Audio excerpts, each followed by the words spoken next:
All right, welcome back. She's one with nature, loves to educate, and always bringing something unexpected to our studio. So say hello to our friend Rachel West with Eating the Ozarks. Good morning, friend. How are you? Good. We're always good to happy see you. when you're here, and I see some random things on the counter per usual. So what are we covering today? So I've brought on this product before, which Yes. is that elderberry juice. Yeah, We yeah. did like flu shots in the fall. Yeah. These are the flowers of the elderberry plant. Okay. And so the flowers are also edible. Grab some and like just smell. Like it smells like honey and jasmine. Ooh. Like it is such a great, so you can use this as like a floral tea. I know, it tickled my nose too. So you can use this as a floral tea. A lot of people fry them for fritters. The stem and the leaves are toxic. Not in a way that you're gonna die, but in a way that you're gonna like wish that you don't have stomach upset from eating elder leaves. Okay. So I cut off the flowers with scissors and Yeah. usually like mix them in egg if I'm gonna do a fritter. But these, I have a huge bucket that I just harvested. I'm gonna turn them into champagne. Oh. They have a natural yeast, and you can add some lemon juice and some honey, some local honey, and I'll have a bubbling champagne.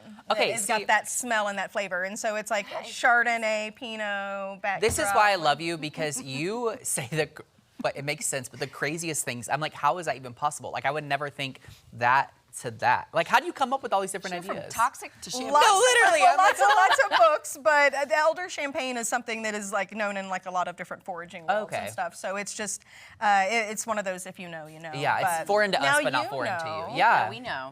But you can also turn them into like jam.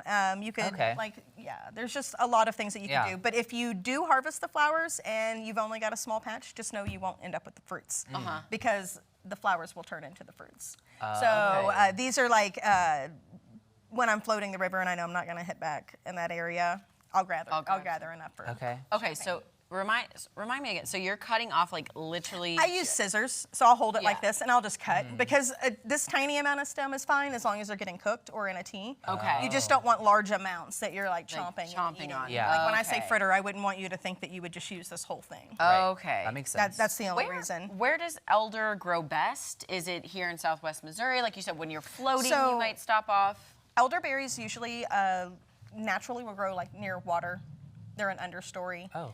But all of our farmers, they grow them out in middle of fields. They just provide irrigation. Missouri is the largest grower of elderberries in the entire U.S. Wow. And none of those are really reaching our local market besides like this juice. And so Yeah. that's one of the hard, like a lot of the products that we have that are even produced here locally, they use imported European elder. And I have had to do the same with that elderberry good stuff product because in order to source, you have to have it dried. And these farmers haven't scaled up to drying in that way, even though we're the largest grower. Wow. And so there's like two that are still shipping and manufacturing, but Yeah. for the most part, like getting the farmers to know how to use their products or either how to market them at a farmer's market. Yeah. I love this. Okay. So as you were saying, so if you let this grow, this will turn into the fruit?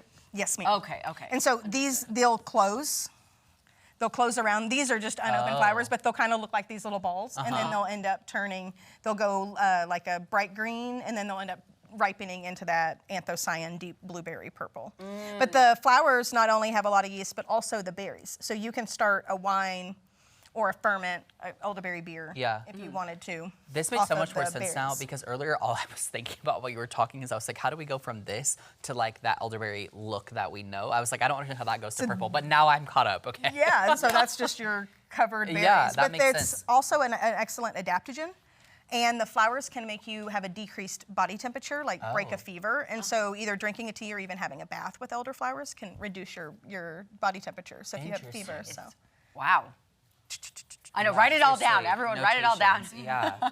Oh my gosh. What about the community gardens? I know that you're heading to the Fairbanks one after that. Yeah, so I work for Springfield Community Gardens, and that is where this like product comes from. We are working on hopefully connecting our local farms with a way to do value added as a way to expand. As we know, like Millsap Farm, they Okay. have pizza night, they do the baked bread, Yeah. and they do like special order stuff.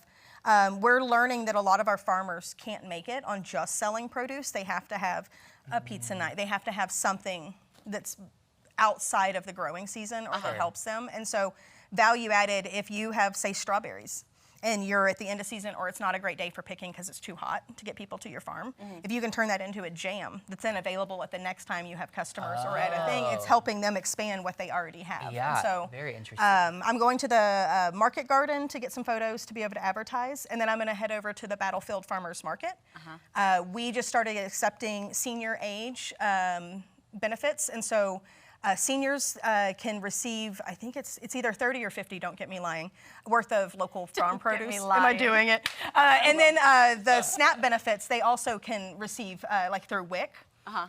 Produce boxes, and so we're working to hopefully connect those local farms with a way that, like, these moms and stuff that have WIC benefits can get those $50 produce boxes. Oh my gosh! At the farmers market. I love it. I love it. Okay, so people want to keep up with you, want to keep up with all the amazing things you're doing. How do they go about doing that?